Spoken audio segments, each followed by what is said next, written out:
예배 주신 하나님의 말씀은 예레미야 22장 24절에서 30절까지 말씀입니다.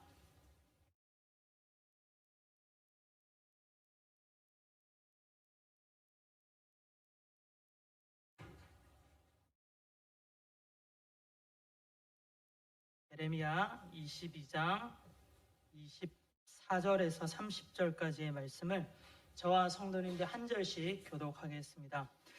여호와의 말씀이니라. 나의 삶으로 맹세하노니 유다 왕 여호야김의 아들 고니야가 나의 오른손에 인장 반지라 할지라도 내가 빼어 내 생명을 찾는 자의 손과 내가 두려워하는 자의 손 곧 바벨론의 왕 느부갓네살의 손과 갈대아인의 손에 줄 것이라. 내가 너와 너를 낳은 어머니를 너희가 나지 아니한 다른 지방으로 쫓아내리니 너희가 거기에서 죽으리라. 그들이 그들의 마음에 돌아오기를 사모하는 땅에 돌아오지 못하리라. 이 사람 고니야는 천하고 깨진 그릇이냐 좋아하지 아니하는 그릇이냐 어찌하여 그와 그의 자손이 쫓겨나서 알지 못하는 땅에 들어갔는고. 땅이여 땅이여 땅이여 여호와의 말을 들을지니라. 함께 읽겠습니다. 여호와께서 이와 같이 말씀하시니라. 너희는 이 사람이 자식이 없겠고 그의 평생 동안 형통하지 못할 자라 기록하라. 이는 그의 자손 중 형통하여 다윗의 왕위에 앉아 유다를 다스릴 사람이 다시는 없을 것임이라 하시니라. 아멘. 오늘 예레미야 22장 24절에서 30절 말씀을 가지고 집요한 사랑 하나님의 은혜, 집요한 사랑 하나님의 은혜라는 제목으로 말씀 나누겠습니다. 성도님들 안녕하세요. 안녕하세요. 지난주도 하나님의 은혜 가운데, 하나님의 사랑 가운데 잘 지내셨습니까? 우리 옆에 계신 분들하고 이렇게 한번 인사하면 좋겠습니다. 하나님은 은혜로우십니다. 은혜로우십니다. 하나님께서 우리를 사랑하십니다. 또 인사하겠습니다. 하나님께서 우리를 사랑하십니다. 오늘 이 시간 하나님의 말씀을 통해서 우리를 사랑하시는 하나님의 그 은혜를 충만히 누리시기를 간절히 기도합니다. 성경을 읽다 보면 왕들의 이름이 자주 나옵니다. 많이 나옵니다. 왕들의 이름이 나오면 성도님들 어떻습니까? 성경을 잘 많이 읽으시고 접하시고 성경에 대한 내용들을 아시는 분들이야 뭐 상관이 없겠지만, 그렇지 않은 분들은 이 왕들의 이름이 나오면 굉장히 어렵게 성경이 느껴집니다. 저희들이 뭐 알고 있는 왕들이야 그 손가락으로 꼽을 수 있는 정도잖아요. 그래서 왕들의 이름이 나오면 굉장히 생소하기도 하고, 뭐 이 왕이 무슨 왕인지, 이 왕이 착한 왕이었는지 악한 왕이었는지 뭐 그런 부분들도 잘 파악하기가 쉽지는 않은 것 같습니다. 이런 점에서 어떤 이들에게는 성경의 왕에 대한 이야기가 그리 생각하고 싶지 않은 부분일 수도 있겠지만, 그런데 어쩌죠? 오늘 이 아침에 예배 시간에 저희들이 살펴볼 말씀은 왕에 대한 이야기입니다. 예레미야는 유다가 바벨론에 의해 멸망하는 그 시점을 전후로 해서 하나님의 말씀을 전했던 선지자입니다. 예레미야는 그가 약 사역했었던 40여 년 동안 유다의 5명의 왕을 섬겼습니다. 유다의 멸망당하는 왕까지 이 유다가 섬겼습니다. 멸망당하는 그 왕을 시작해서 그 전후로 5명의 왕을 섬겼습니다. 한번 자료 화면을 한번 보여주시면 그 왕들이 어떤 왕인지 보면 좋겠습니다. 여기 보면 노란색으로 이제 16대 요시야, 또 17대 여호아스, 18대 여호야김, 그리고 20대 여호야긴, 그리고 19대가 여호야긴, 20대가 시드기야인데요. 이 5명의 왕을 섬겼고, 이 시드기야 왕이 유다의 마지막 왕입니다. 근데 오늘 저희가 살펴볼 왕은 이 여호야긴, 고니야라고 하는 이 여호야긴, 저 빨간색 별표 보이시죠? 저 왕에 대해서 우리가 살펴보고 싶습니다. 예, 자료화면 감사하고요. 그런데 성도님들, 이 왕들에 대해서 잘 알지 못해도 괜찮습니다. 오늘 말씀을 듣고 이해하시는데 전혀 지장이 없습니다. 그런데 한 가지만 꼭 알아주시면 좋겠습니다. 요시야라고 하는 왕 빼고는 나머지 4명의 왕들은 다 악한 왕이었다라는 이 정도로만 이해하시고 오늘 말씀을 살펴보면 좋겠습니다. 이 왕들 중에 우리가 아까 별표에 나왔었던 여호야긴이라고 하는 이 고니아라고 불리웠던 이 왕을 오늘 말씀을 통해서 살펴볼 건데요. 이 왕은 자기 아버지가 여호야김이라고 했었던 왕인데 갑자기 죽게 됩니다. 그래서 18세라고 하는 어린 나이죠. 어린 나이에 왕이 된 사람입니다. 오늘 본문 22장 24절에 그에 대한 내용이 기록되어 있습니다. 어떤 내용이냐면 하나님이 이 고니아라고도 하는 여호야긴 왕에게 네가 옥새 반지같이 중요하다 할지라도 내가 너를 빼내어 버리겠다 말씀하세요. 그리고 또 25절 27절에서 계속 이어지는 내용은 너 여호야긴 너 그리고 너희 엄마를 니들이 가장 두려워하는 저 나라 바벨로니아 갈대아인들에게 맡겨버리겠다. 너희들 거기로 쫓아내버리겠다 말씀하십니다. 그리고 그 땅 바벨론에서 너는 영영 고향으로 돌아오지 못하고 거기서 죽게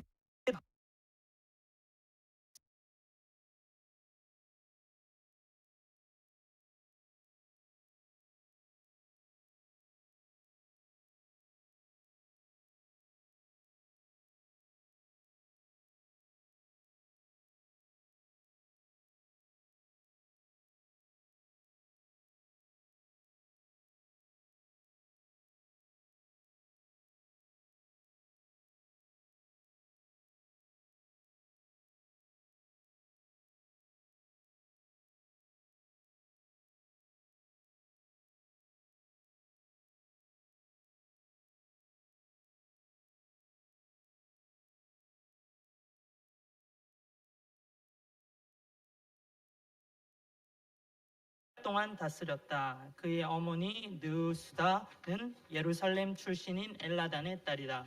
여호야기는 조상이 하였던 것처럼 주님께서 보시기에 악한 일을 하였다. 이 여호야긴 왕이 그 조상이 하였던 것처럼 주님께 악한 일을 했다라고 합니다. 3개월 통치했는데 악한 일을 했다라고 해요. 근데 이 조상이라고 하는 부분은 개역개정 우리 오늘 말씀 우리가 보는 성경에서 보면 그 부친이라고 합니다. 그 아버지 여호야긴 왕이 하나님께 악했던 것처럼 이 왕도 18세 된 이 왕이 3개월 통치하는데 악한 일을 했다라는 거예요. 여호야긴이 이 유다의 왕이 되었을 때 유다 상황 굉장히 좋지 못했습니다. 이 바벨론 왕 느부갓네살이 예루살렘을 함락시키기 위해서 성을 포위하고 있었습니다. 이 어려운 시국에 이 여호야긴 왕이 이제 갓 왕이 된 이 왕이 3개월 통치하는 그 기간에 이 느부갓네살 왕에게 항복하고 화친을 맺으려 했어요. 그는 자신과 자신의 어머니를 그리고 또 신하들을 대동해서 느부갓네살 왕에게 찾아갑니다. 동정을 구하면서 그에게 나아갔지만 오히려 그들은 모두 느부갓네살 왕의 포로가 되어버렸습니다. 그뿐만 아니라 이 느부갓네살 왕의 그 군대 바벨론 군대가 예루살렘 성전과 궁전에 있는 모든 보물들을 다 이때 탈취해 갔어요.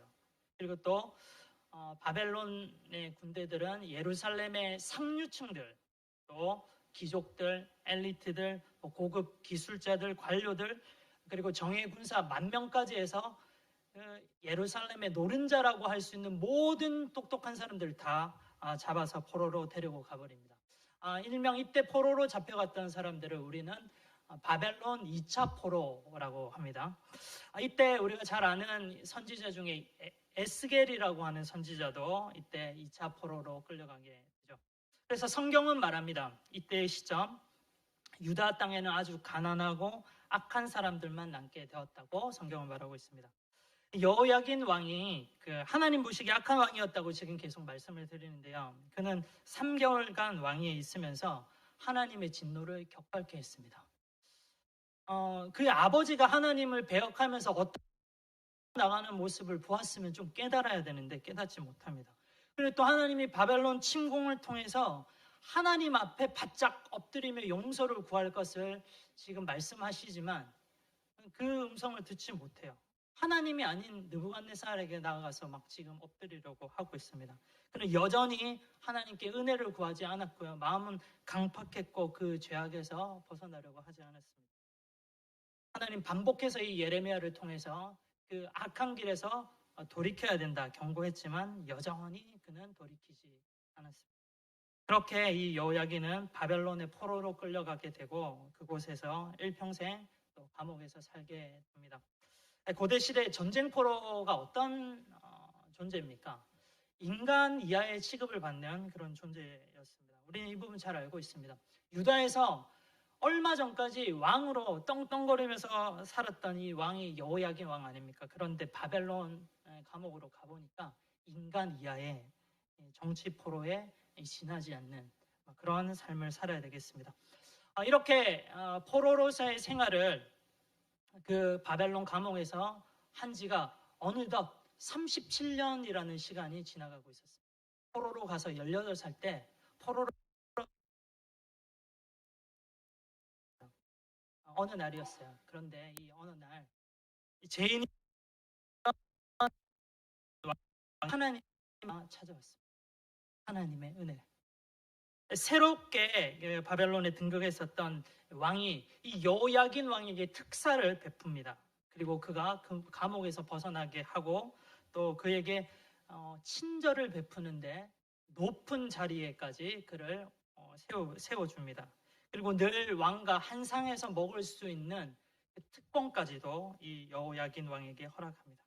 그리고 이 여호야긴 왕이 이 바벨론에서 일평생 생활하는데 어려움이 없도록 계속해서 생활비까지 대주면서 그를 존중해 주었습니다. 여호야긴 왕은 하루아침에요. 포로였고 죽음 같았던 그 생활 가운데서 벗어나서 이제는 의인의 신분으로 왕과 같은 그런 신분으로 그 삶이 송두리째 변화가 되었습니다. 예레미야서 52장 31절 34절을 우리가 한번 말씀을 읽어보면 좋겠는데 제가 방금 말씀드렸던 이 부분들을 한번 생각하시면서 이 부분 말씀을 읽어보겠습니다. 여호야긴 왕에게 임한 은혜입니다. 읽겠습니다. 시작. 유다 왕 여호야긴이 포로로 잡혀간 지 37회가 되는 해 곧 바빌로니아 왕 에월 무로닥이 왕위에 오른 그해 12째 달 25일에 그가 유다 왕 여호야긴에게 특사를 베풀어서 그를 옥에서 석방하였다. 그는 여호야긴에게 친절하게 대접하여 주면서 그와 함께 바빌로니아에 있는 다른 왕들의 자리보다 더 높은 자리를 그에게 주었다. 그래서 여호야긴은 제수복을 벗고 남은 생애 동안 늘 왕과 한 상에서 먹었다. 여호야긴의 생계비는 그가 죽을 때까지 매일 일정하게 그의 일생 동안 끊이지 않고 바빌로니아 왕이 그에게 대주었다. 어떻습니까, 여러분들?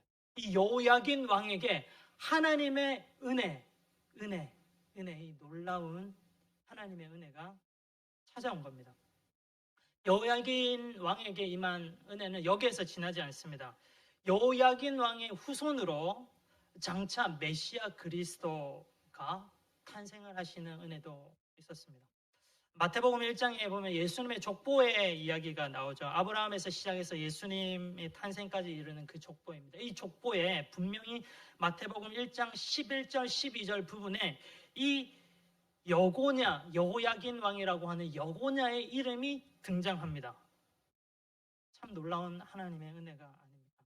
오늘 본문 30절 여러분들 성경을 한번 보십시오. 30절에 보시면 이 여호야긴 자손을 통해서는 다윗의 왕위에 앉아 유다 왕이 나오지 못한다고 기록하고 있어요. 한번 읽어보겠습니다. 예레미야 22장 30절 말씀인데요. 같이 읽겠습니다. 나 주가 말한다. 너희는 이 사람을 두고 그는 자녀도 없고 한평생 낙을 누리지도 못할 사람이라고 기록하여라.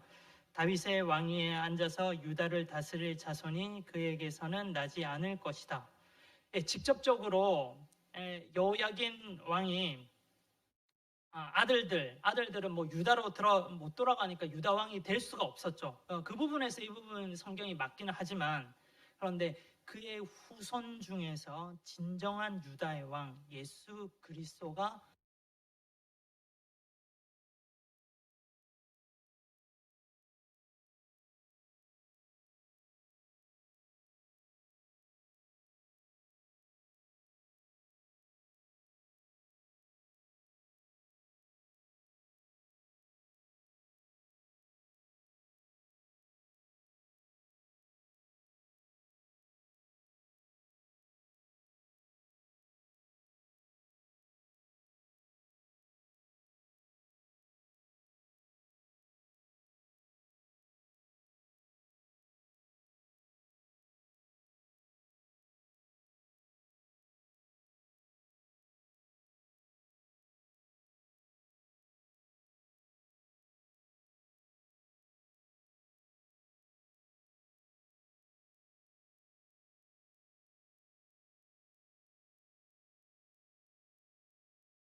왕이 악한 짓을 저질렀고 그 악한 영향들을 다 고스란히 받았던 왕이라고 할 수 있습니다.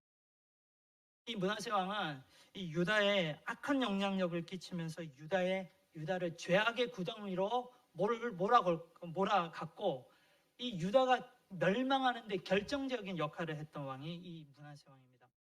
열왕기하 23장 26절에 하나님께서 이 므낫세에게 얼마나 분노하시는지요. 이런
수도 없이 므낫세에서 그 죄악의 길에서 돌이킬 것을 결정하셨죠.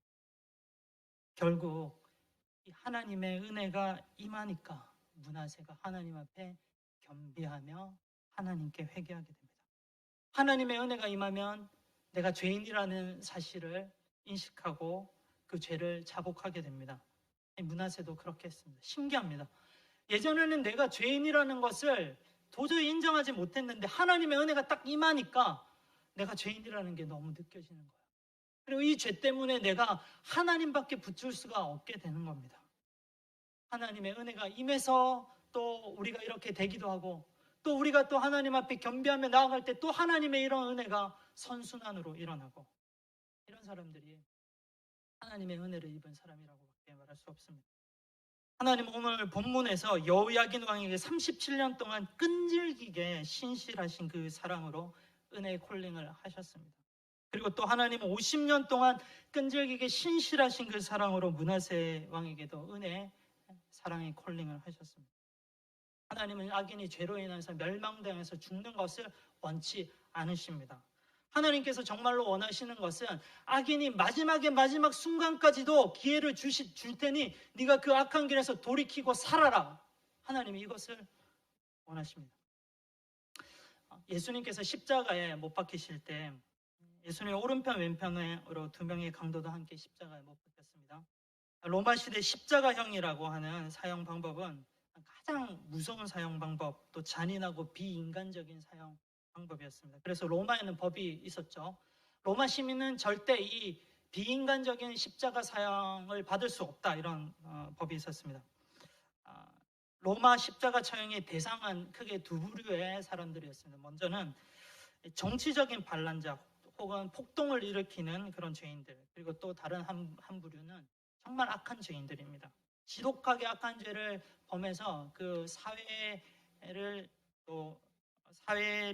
어지럽히는 그런 악한 죄인들이었습니다.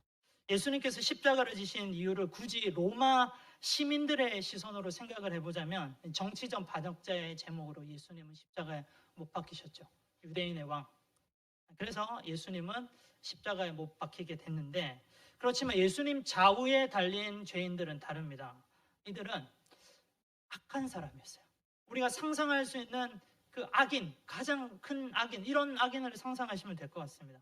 구체적으로는 강도였다라고 밝히고 있습니다. 십자가 처형으로 죽을 정도로 이 강도는 큰 악인이었고 죄인이었고 그런 사람들이었습니다. 그런데 우리는 이 두 명의 강도의 결말에 대해서 잘 알고 있지 않습니까?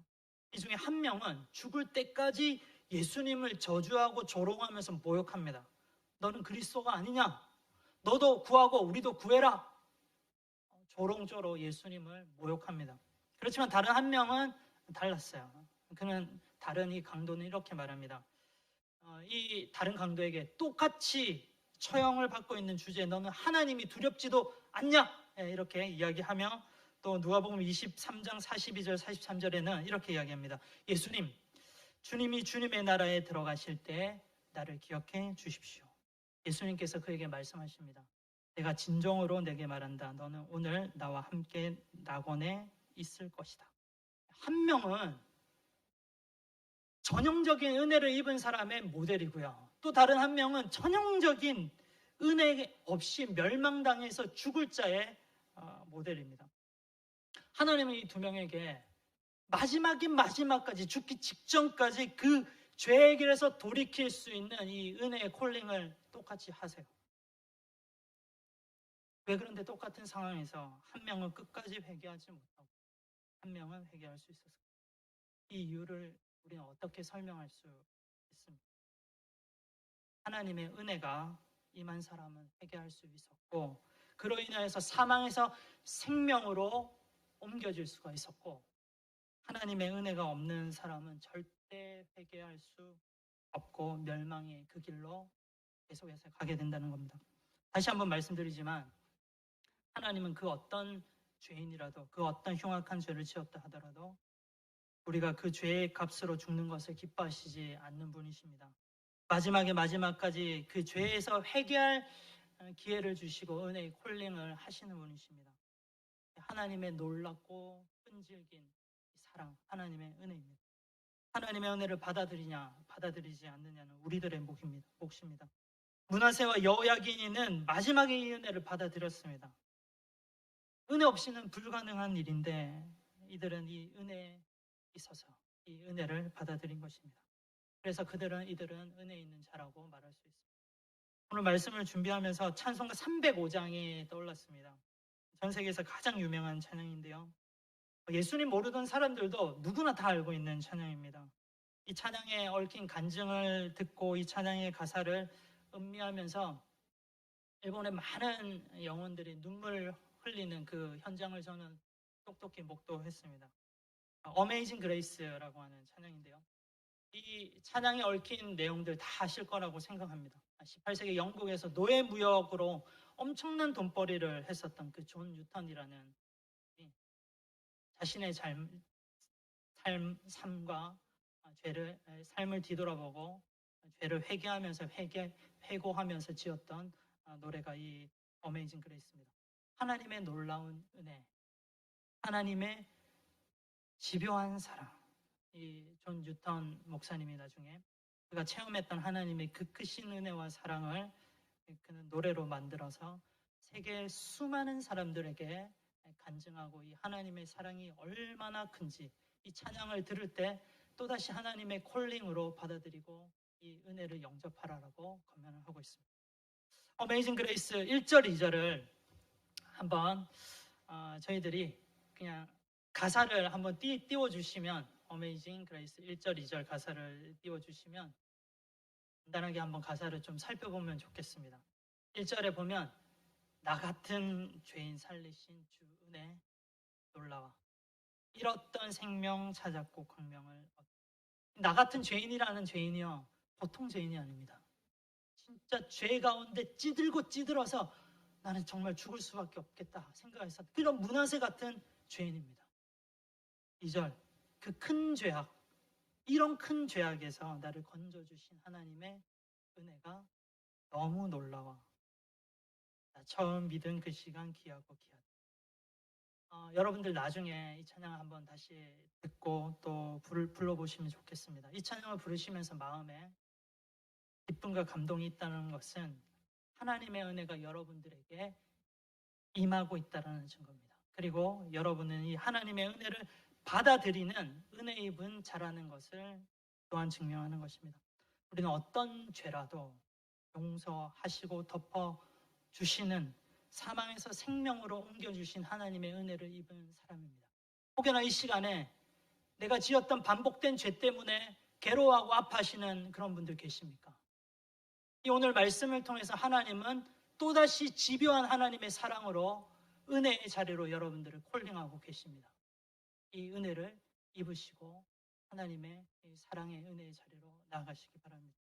그리고 또 하나 간절히 바라는 것은요, 우리 주위에 이 하나님의 은혜를 체험하지 못해서 이 하나님의 집요하고 놀라운 사랑을, 은혜를 계속해서 거부하고 있는 자들이 있습니다.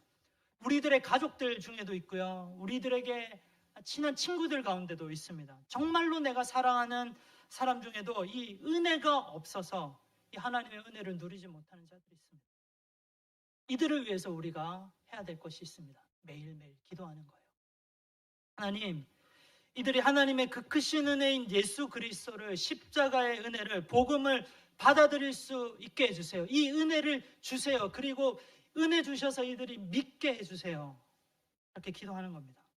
하나님, 이들이 자신이 완전한 죄인임을 깨닫고 그 죄의 길에서 돌아서고 구원받고 거룩하신 하나님의 사랑의 길에서 영원한 생명을 누릴 수 있게 해달라고 저희들이 기도해야 되겠습니다.